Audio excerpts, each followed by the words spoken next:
오늘 함께 묵상할 본문은 누가복음 8장 1절로 3절까지입니다. 먼저 말씀을 읽으시고 개인적인 묵상을 하신 후에 함께 영상을 통해 묵상하겠습니다. 잠깐 영상을 멈추시고 성경책이나 영상 아래에 올려드린 본문을 읽으신 후에 묵상을 이어가겠습니다. 오늘 말씀에는 예수님을 따라다니며 섬겼던 여인들의 이름이 기록되어 있습니다. 고대 지중해에서 여인들이 선지자를 후원하거나 재정적으로 섬기는 일들은 있었습니다.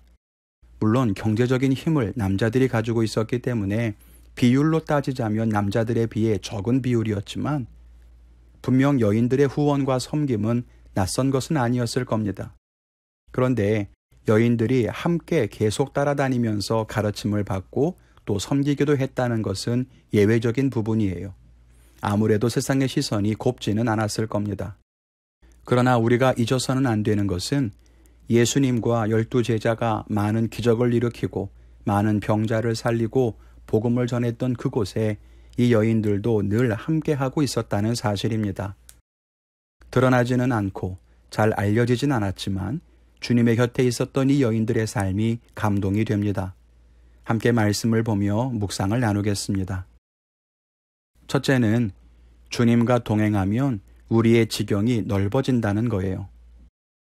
오늘 1절에 보니까 예수님이 각 성과 마을에 두루 다니셨다고 합니다. 그리고 그곳에 12 제자가 함께 하였다고 하고 3절에는 여러 여자가 함께 했다고 합니다. 예수님과 동행하는 이 12명의 제자와 여인들의 모습을 보면서 우리는 참 대단하다는 생각을 갖게 됩니다. 어떻게 자신의 집을 떠나서 자기 생업을 버리고 예수님을 따라다니면서 복음을 전할 수 있었을까? 그런데 생각을 바꿔보면 예수님 곁에 있으려면, 예수님과 동행하려면 그래야 하는 것이 아닐까 깨닫게 됩니다. 예수님과 함께 있는데 예수님께서 옆마을로 가시면 나도 옆마을로 따라가야 예수님에게서 멀어지지 않을 수 있고, 예수님이 산에 올라가시면 나도 따라 올라가야 동행할 수 있는 것이니 말입니다. 그러니 예수님과 동행했던 제자들과 여인들 역시 각 성과 각 마을로 두루 다닐 수밖에 없었던 거지요. 이 말씀을 보면서 주님과 동행하는 사람의 삶의 지경에 대해 생각해 보게 됩니다. 우리는 예수님을 따른다고 하면서 주님과 동행한다고 하면서 내가 머무는 곳에 갇혀 있을 때가 많습니다. 내 가정, 내 일터, 내 동네, 내 교회, 그리고 주님을 항상 그곳으로 초대하려고 합니다. 주님, 내 집에 오셔서 복 주세요. 주님, 지금 예배하니까 내 교회로 와주세요. 물론 주님은 우리의 삶에도 찾아오십니다. 하지만 주님은 온 세상을 두루 살피십니다. 온 세상을 하나님께서 지으셨고 그것이 하나님의 소유이기 때문입니다. 그리고 하나님은 온 땅에 복음을 전하고 치유를 흘러보내며 그곳에 하나님의 나라를 만들기를 원하십니다. 때문에 주님의 시선은 늘 각 성과 마을을 두루 다니시는 거예요. 중요한 것은 우리입니다. 우리가 주님과 동행하기를 원한다면 우리의 시선도 주님의 시선과 같아야 합니다. 주님의 마음이 있는 곳에 우리의 마음이 있어야 합니다. 비록 우리가 지금 육신적으로는 내 집과 일터에서 살고 있을지라도 온 세상을 향한 주의 마음을 알고 그곳에 함께 우리 마음과 관심을 둘 수 있어야 하는 거죠. 더 이상 주님이 나만의 임금이 되지 않았으면 좋겠습니다.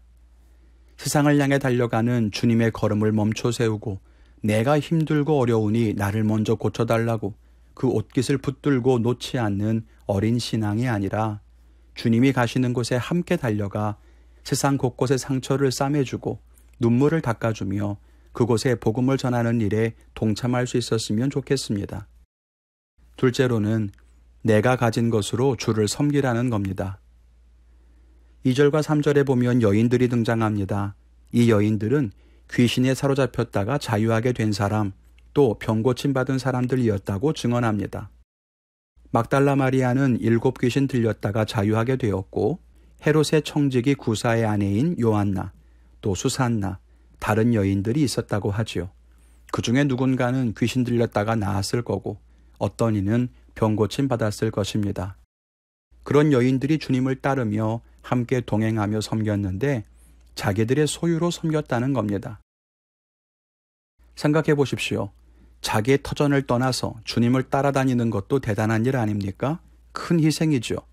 그런데 주님을 따르면서 자기의 소유를 팔아 주님을 섬겼다고 합니다. 예수님이 사역을 시작하시고 십자가에서 죽으시기까지 대략 3년의 시간이라고 생각해 보십시오.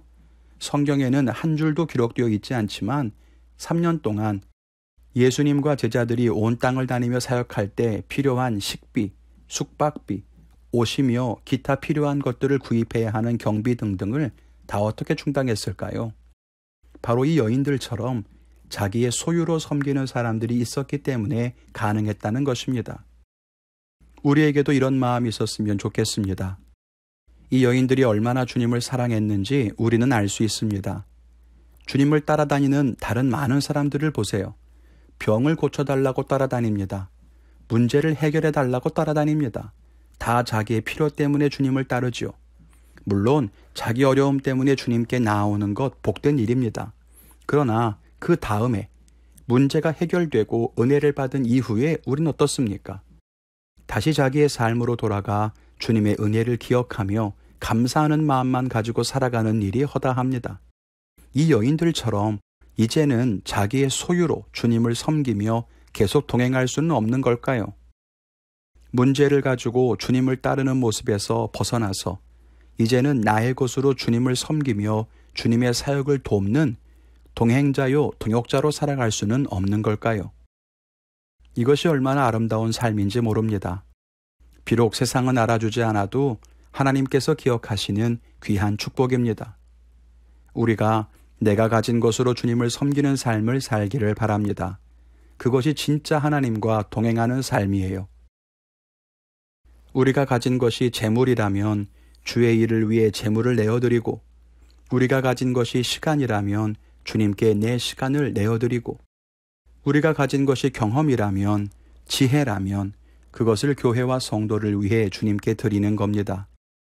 아무것도 가지지 않은 사람은 없습니다. 우리는 무엇이 되었든 하나님께 드릴 수 있습니다. 그리고 그것을 하나님께 드릴 때에 하나님의 귀한 역사가 아름답게 이루어질 줄 믿습니다. 오늘 묵상을 하면서 저는 제가 하고 있는 사역과 교회, 가정에 집중되어 있던 관심을 넓혀서 나라와 세계 곳곳의 기도 제목을 다시 한번 살피고 기도하기로 결단합니다. 그리고 성도님들의 신앙을 넓혀 하나님의 시선으로 세계를 바라보게 할 수 있는 사역의 연결고리를 찾아보도록 하겠습니다. 여러분들은 어떤 결단을 하셨는지요? 오늘도 그 결단대로 살아가실 때에 주님이 도우시고 은혜를 부으실 줄 믿습니다. 하나님과 동행하며 세상 끝까지 나아가는 믿음의 성도님 되시기를 축원을 드립니다.